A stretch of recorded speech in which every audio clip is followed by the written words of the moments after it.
नमूना recording studio Rajgir.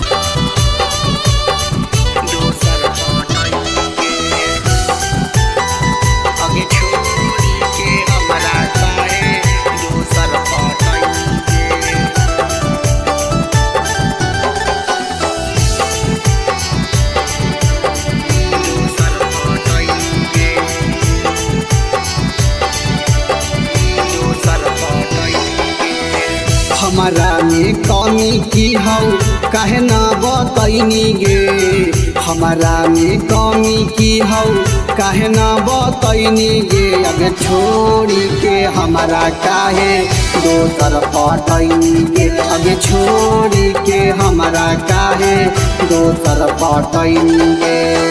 कबो ना खुश रहमी हमारा रोबैनी गे।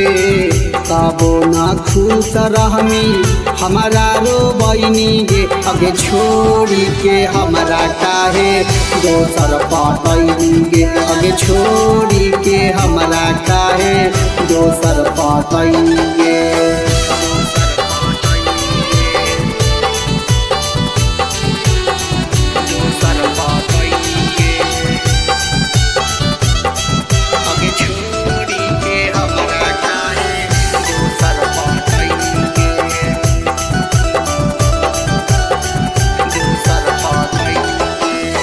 रत भरा करहनी हमारा से बात गे।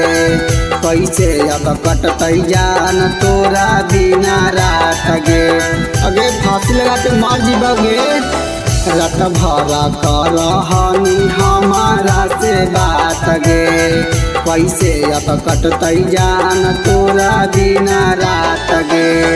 वादा तू करके छौड़ी काहे नानी भैनी गे। वादा तू करके छौड़ी काहे नानी भैनी गे। अगे छोड़ी के हमारा काहे दोसर पटैनी गे। अगे छोड़ी के हमारा काहे दोसर पटैनी गे।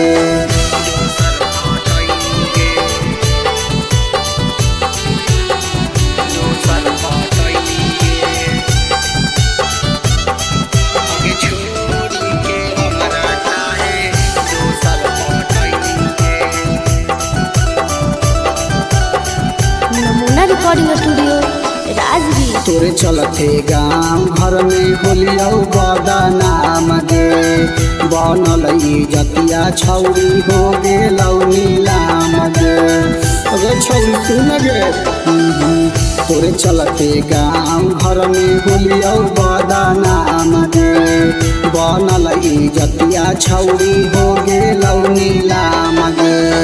कौन है बिहारिया के दिल दुखैनी गे। अरियन विकासावा के दिल दुखैनी गे। अगे छोड़ी के हमारा काहे दोसर पटैनी गे। अगे छोड़ी के हमारा काहे दोसर पटैनी गे। नमूना रिकॉर्डिंग स्टूडियो राजगीर।